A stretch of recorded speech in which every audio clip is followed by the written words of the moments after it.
What is IECO? As already explained by Pascal and Irma and by Galo and by Luis from the other universities, you already know we are a consortium of 4 universities. But what it is all about, I want to give a little bit of the background of eco-industrial development, which is the name of our project. I think most of this will be known to you because you are all into this topic in a way or another, or at least you have heard of it in the media. For people who might not be in the researcher area, this is anyway, I think nowadays impossible not to know. We have a problem with the protection of the environment, and this is why. Well, the industrial production has become more and more complex, having more and more complex inputs and more complex outputs from every process.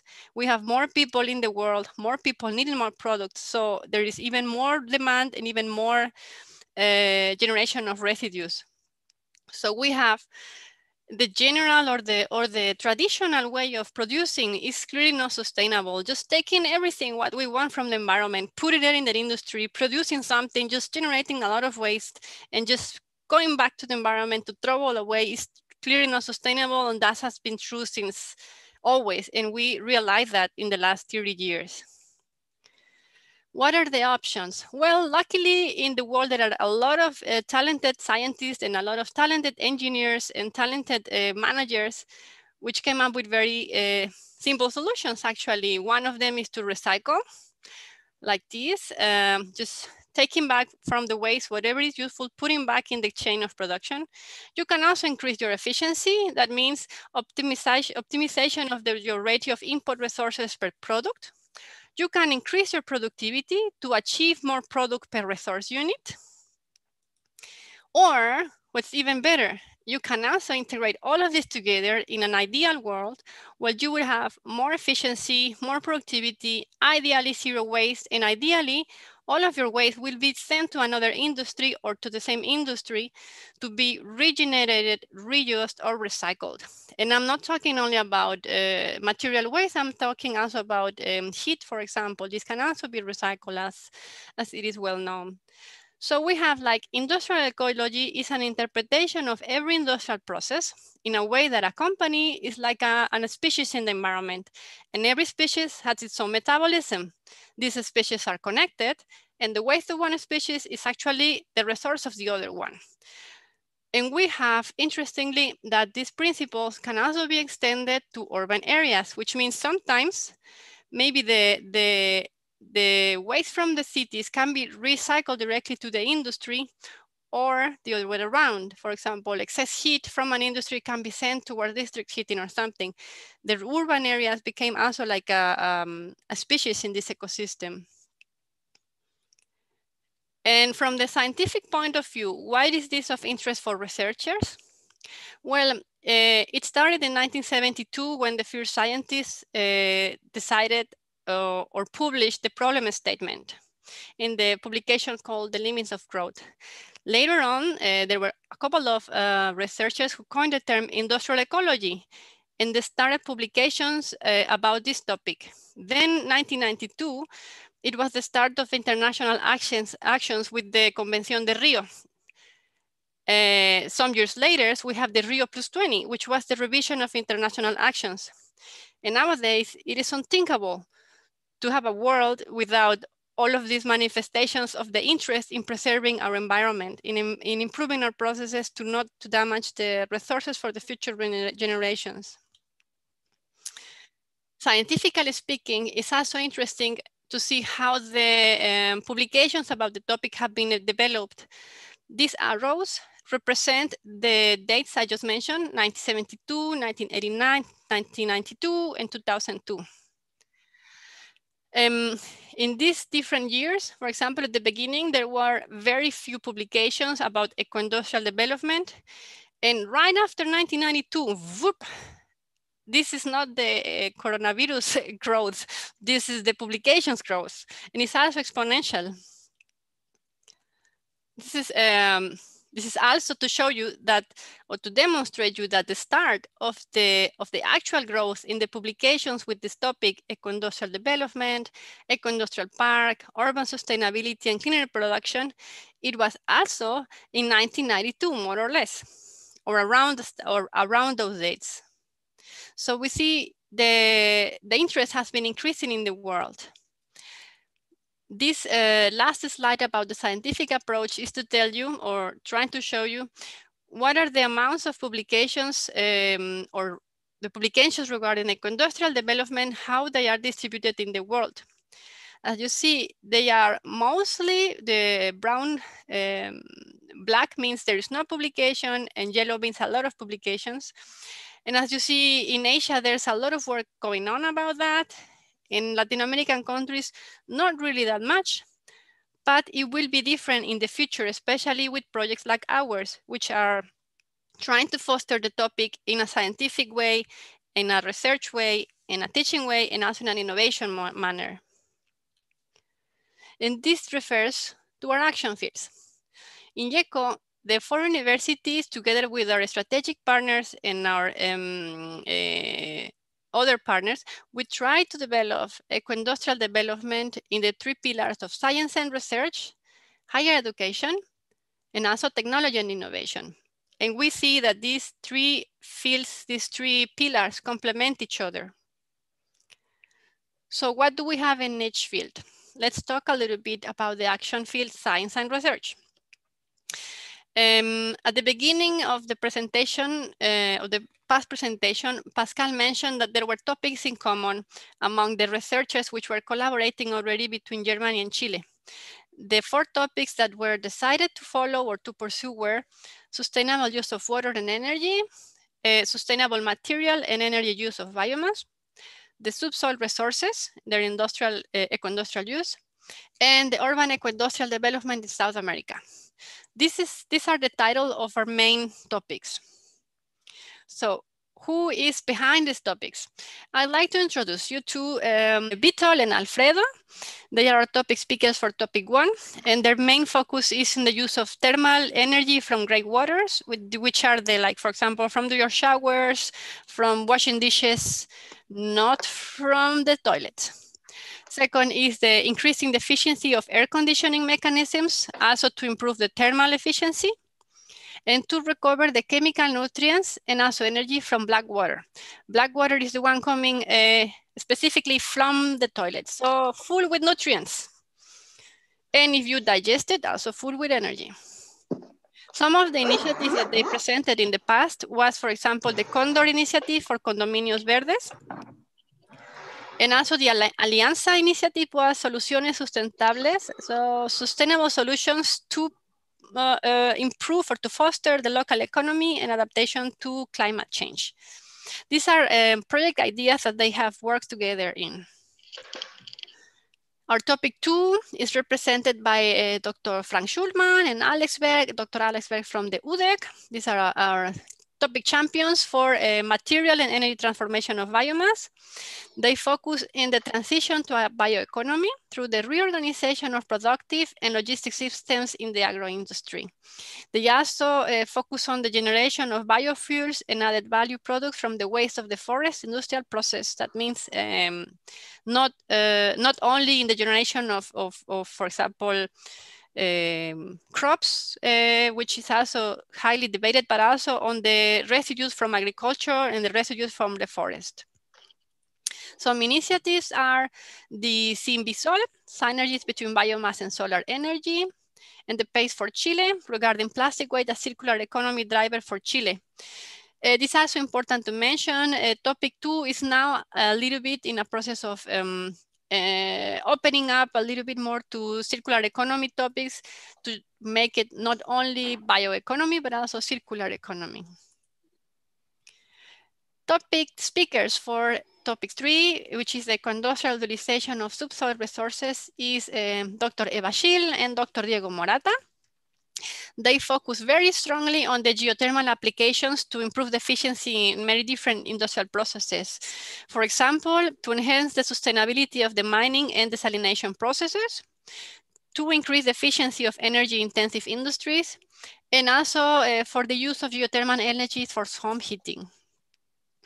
They have had also some project initiative in the past. For example, Brine Mine, which is an ongoing project for the extraction of valuable elements and water and drinking water from geothermal sources in Chile. They have also worked in the topics of seismic risk, like in the E-Alert 1 call initiative for the early detection for volcanic and seismic risk. And our last topic is the topic 4, the urban eco-industrial development in South America. And this is a topic that is difficult to describe with a few words, because as you can tell from the name, it has very various implications, and it could include almost anything because it links the urban areas with the eco-industrial areas. And their way of working is currently they are focusing a lot in the interactions in the energy, water, and material flows between the urban areas and the industrial areas.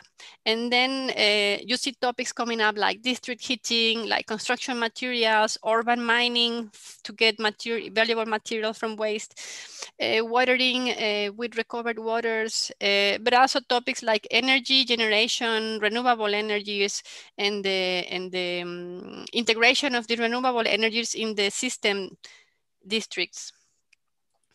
Several calls or initiatives they have worked in was the Pine to One for ecological wine growing, the Chilean Clean Technologies Institute. There was also a proposal, I think it's still going on, International Network for Urban Agriculture in Latin American arid areas. So those are examples of their project ideas. So far, so good about our topics. Let me see what the time is. I still have some time. Now, the higher education action fields. We also collaborate in the education of new professionals. For mostly, actually, it's more master and PhD students related, not really the bachelor level. Also because of the language problem, most of the bachelor students do not really have the proficiency in English or in German, or the Germans in Spanish. So we focus a lot on master and PhD students. And it revolves also around these 4 topics that I just mentioned: water and energy link in the urban areas, biomass, underground resources, the urban links with the industrial metabolism. And there are several actions that we foster. For example, one idea is to make an international graduate school, more like the implementation of a certificate. This is something we will be pushing forward in the next years with our partners, and see the organization of something like that, so that students from both countries can get training and can profit from the expertise of all universities. We also we collaborate with our partners in doctoral co-tutel programs, where professors from both countries supervise one student. There are also dual master programs between our universities. For example, at the KIT with UDEC, there is a dual master program. And we foster teaching and academic exchange. For example, with guest lectures, we foster research visits. We also organize invited talks, and not so much lately, but social activities. But that has not been possible for a long time, except online. And the 3rd action field is innovation.